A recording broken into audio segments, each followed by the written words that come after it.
Bonjour, dans cette vidéo je vais vous parler de la lumière. On va essayer de définir à peu près les caractéristiques de la lumière et donc on va parler des deux natures de la lumière.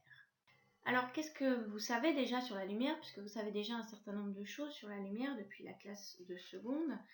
Vous savez que la lumière est une onde électromagnétique. Alors on ne vous a pas trop expliqué ce que c'était, qu'est-ce que c'est en fait un champ magnétique et un champ électrique qui se propagent, qui sont déformés, qui ont cette forme de sinusoïde et qui se propagent dans une direction. Vous savez aussi que cette onde électromagnétique est caractérisée par une longueur d'onde lambda en mètres qui correspond en fait à la durée, à la longueur du motif. On va rajouter dans les connaissances une relation qui va lier la longueur d'onde lambda à la célérité de la lumière dans le vide, petit c, et à la fréquence de la lumière, petit nu, une lettre grecque aussi. Alors ne confondez pas nu et v, et donc les unités, ça sera pour la longueur d'onde lambda en mètres, pour la célérité de la lumière en mètres par seconde, la valeur c'est 3 fois 10 puissance 8, elle est à connaître, et ensuite la fréquence en Hertz. Et puis, qu'est-ce qu'on a appris récemment sur la lumière, sur le chapitre sur l'énergie? On a appris que pour émettre de la lumière, la matière doit recevoir de l'énergie. Par exemple, pour une lampe de poche, on sait qu'au bout d'un moment, la pile va être usée, donc c'est qu'elle a consommé de l'énergie. On sait qu'à la maison, si on appuie sur l'interrupteur pour allumer une lampe, le compteur d'EDF va tourner. Et puis on sait aussi que lorsque la lumière est absorbée par la matière, on récupère de l'énergie. Un panneau solaire va absorber de la lumière et donc récupérer de l'énergie. Une plante absorbe la lumière et récupère de l'énergie pour en faire la photosynthèse. Voilà. Donc ce qu'on va retenir, c'est que la lumière est une onde électromagnétique et qui transporte de l'énergie. Alors la lumière est une onde, c'est très bien, sauf que ce modèle ne suffit pas pour expliquer ces spectres par exemple. Donc on a un modèle qui est insuffisant et qu'il va falloir compléter. Alors comment on va le faire? Alors pour compléter ce modèle, c'est Max Planck en 1900 qui se lance et qui propose que les échanges d'énergie entre la lumière et la matière sont quantifiés. On peut dire aussi qu'ils sont discrets. Alors qu'est-ce que ça veut dire? Ça veut dire que la lumière et la matière ne peuvent échanger de l'énergie que par quantité précise.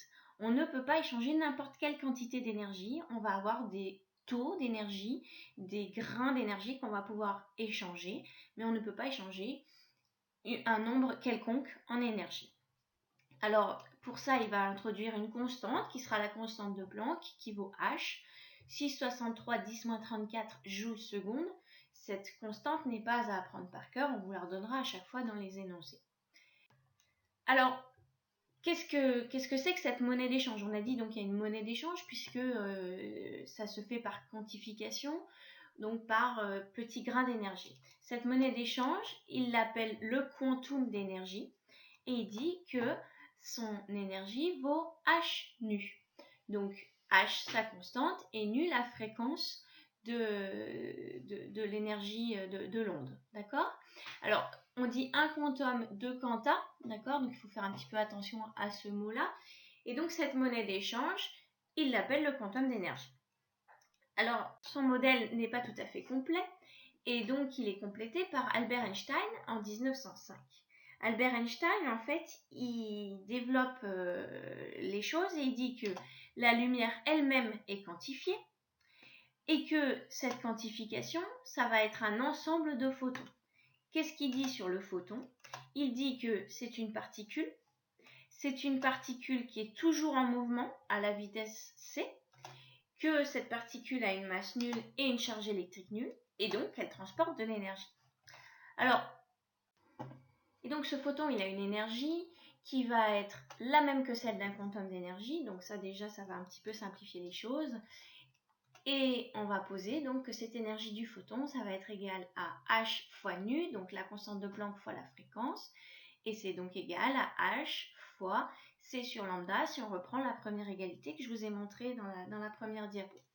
Donc en termes d'unité, l'énergie est en joules, la constante de Planck en joules seconde, la fréquence en hertz, la célérité de la lumière en mètres par seconde et la longueur d'onde en mètres. Ces énergies, vous vous doutez, elles sont très petites, l'énergie d'un photon, d'un quantum d'énergie, et donc elles sont souvent avec des puissances de 10 négatives.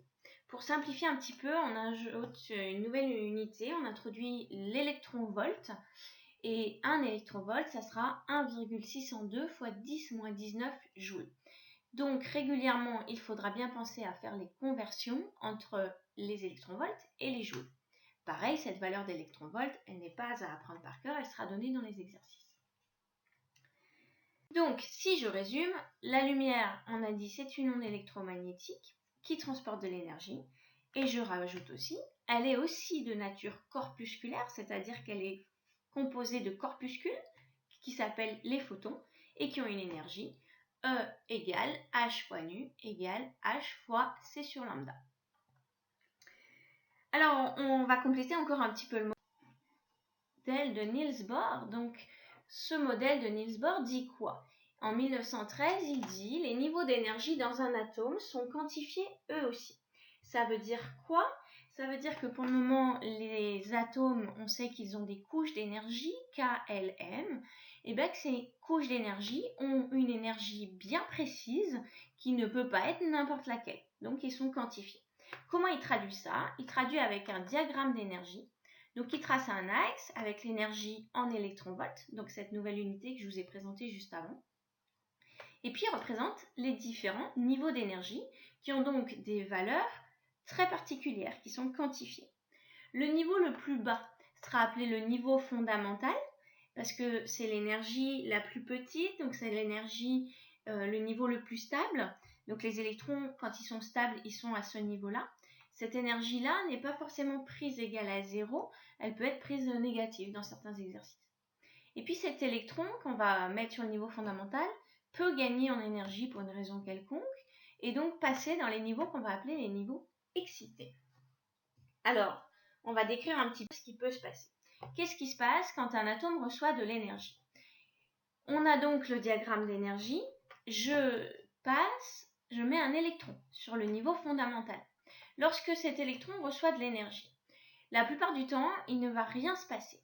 C'est-à-dire que l'énergie n'est pas suffisante pour grimper sur le niveau E2 ou est trop grande. Pour qu'il se passe quelque chose, il faut que l'énergie reçue soit exactement égale à la différence d'énergie pour aller jusqu'à E2. Donc E2 moins E1 ou E3 moins E1, E4 moins E1, mais il faut absolument qu'on tombe directement sur un autre niveau d'énergie. Lorsque ça se passe, lorsque l'énergie est correcte, à ce moment-là, l'électron absorbe l'énergie et grimpe sur le niveau E2. Lorsqu'il grimpe sur le niveau E2, on dit qu'il y a eu absorption d'énergie, l'électron fait une transition vers un niveau supérieur. Alors, maintenant qu'il est sur un niveau supérieur, qu'est-ce qui va se passer? Eh bien, il va se passer qu'il va vouloir retourner à son état fondamental, à son état de stabilité. Comment il va faire ça? Eh bien, il va libérer de l'énergie et passer au niveau E1. À ce moment-là, il va donc sortir de l'énergie. Ça va se faire à une seule condition, c'est que l'énergie expulsée, l'énergie émise soit égale à E2 moins E1, donc la même énergie qui a été absorbée, puisqu'il faut retomber exactement sur le niveau fondamental. Et ça va s'appeler une émission d'énergie. Et on dit que l'électron fait une transition du niveau E2 vers le niveau E1. Qu'est-ce qu'on sait sur cette énergie? Cette énergie, elle va être forcément de l'ordre de l'énergie lumineuse. En fait, c'est un grain d'énergie qui a été libéré et ça s'appelle un photon. Et donc, si c'est un photon, forcément, l'énergie va être égale à delta E égale E2 moins E1 égale ce grain de photon, ce grain d'énergie, H fois nu, H fois C sur lambda. Alors, si je récapitule, qu'est-ce que vous allez devoir faire? D'abord, revoir la vidéo autant de fois que nécessaire. C'est quelque chose de difficile que nous avons abordé là, donc il faut le reprendre tranquillement. Ensuite, vous allez noter dans votre cahier les mots importants que vous jugez importants et leur définition évidemment, et les relations mathématiques avec les unités et le sens qu'elles ont. Bonne fin de journée, au revoir.